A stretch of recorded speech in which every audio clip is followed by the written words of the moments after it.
నేను మీ Pamula Pushpasreevani, ex deputy CM.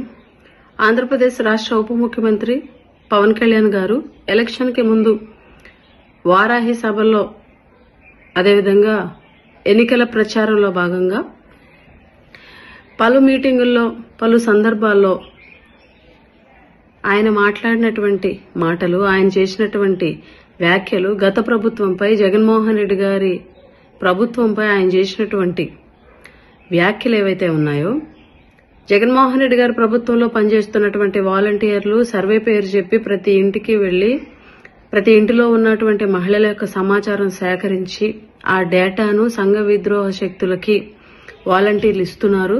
అందుకే ఈ రాష్ట్రంలో 30,000 మంది మహిళలు అక్రమ రవాణాకి సంబంధించి అక్రమ రవాణా జరిగింది అని చెప్పేసి ఎన్నో ఆరోపణలు చేసి గత ప్రభుత్వంపై ఘాటు విమర్శలు చేసినటువంటి పవన్ కళ్యాణ్ గారు ఈరోజు మీ ప్రభుత్వంలో, మీ కూటమి ప్రభుత్వంలో అసెంబ్లీ సాక్షిగా సభ్యులు అడిగినటువంటి ప్రశ్నకి హోంశాఖ ఇచ్చినటువంటి సమాధానం, గత ప్రభుత్వంలో గత 5 సంవత్సరాల్లో 2019 నుంచి 2024 వరకు కేవలం 46 మంది మహిళలు మాత్రమే బాధితులని, ఉమెన్ ట్రాఫికింగ్ జరిగిందని, కేవలం 34 కేసులు మాత్రమే నమోదయ్యాయని చెప్పేసి హోంశాఖ సమాధానం ఇవ్వడం బట్టి మీరు చేసినటువంటి వ్యాఖ్యలు, జగన్మోహన్ రెడ్డి గారి ప్రభుత్వంపై మీరు చేసినటువంటి ఆరోపణలు పచ్చి అబద్దాలని తేలినాయి.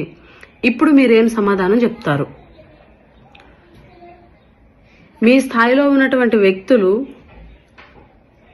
ఇంత దారుణమైనటువంటి అబద్దాలు ప్రజల ముందుకొచ్చి చెప్పడం అనేది ఎంతవరకు సమంజసం?